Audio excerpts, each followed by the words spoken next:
شیعہ علماء کونسل پاکستان صوبہ سندھ کی جانب سے درگاہ حضرت سکی لال شہباز قلندر کے ثانیہ کے شہداء کی 5ویں برسی کے حوالے سے برسی شہدائے 7 شریف و استحکام پاکستان کے نام سے تعزیتی جلسے کا انعقاد کیا گیا، جس میں شہداء کے ایصال ثواب کے لیے قرآن خوانی مجلس عزا کی گئی۔ اس موقع پر شیعہ علماء کونسل پاکستان صوبہ سندھ کے صدر علامہ ڈاکٹر سید اسد اقبال زیدی نے پریس کانفرنس بھی کی۔ الرحمن الرحیم، میں آپ تمام حضرات کا، صحافی دوستوں کا، چینلز کے متعلق حضرات کا شکریہ ادا کرتا ہوں کہ آپ حضرات تشریف لائے اور ہماری بات کو یا ہمارے موقف کو بالا حکام تک پہنچانے کا سبب اور ذریعہ بنے۔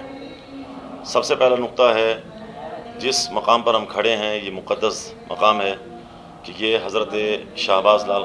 قلندر کا ایک صحن مبارک ہے، جہاں پر لوگ اپنی مرادیں لے کر آتے ہیں اور درگاہ پہ حضرت کے صدقے میں ان کے وسیلے سے اپنی مشکلات کو اللہ کی بارگاہ میں پیش کرتے ہیں اور ان اولیاء کرام کے وسیلے سے اپنے مسائل و مشکلات کو آسان کرتے ہیں۔ یہاں پر بم دھماکہ ہونا حکومت کے لیے بھی ایک سوالی نشان ہے کہ ایسی پرامن جگہ، ایسا پرامن مقام کہ جہاں پر نہ شیعہ کا فرق ہے، نہ سنی کا فرق ہے، نہ کسی اور ملت مذہب کا فرق ہے، سب ایک عقیدت میں اور محبت میں یہاں پر آتے ہیں۔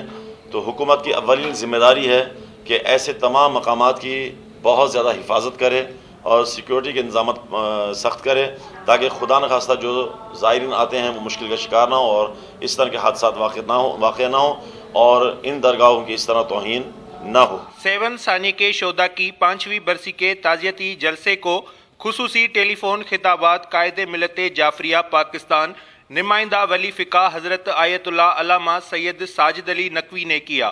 اس موقع پر علامہ سید محمد تقی نقوی، علامہ سید ارشاد علی نقوی، علامہ محمد باقر نجفی، علامہ شبیر الحسن میسمی، علامہ سید ناظر عباس نقوی اور صوبہ سندھ کے صدر ڈاکٹر علامہ سید اسد اقبال زیدی، علامہ سید عزیز اللہ شاہ، علامہ اسد رضا نعیمی، علامہ ریاض حسین الحسینی، علامہ سید رضی حیدر زیدی، علامہ کرم علی حیدری اور دیگر سندھ پنجاب کے عالم و ذاکرین اور مومنین بڑی تعداد میں موجود تھے۔ رپورٹ ماجد علی قریشی، 7 شریف۔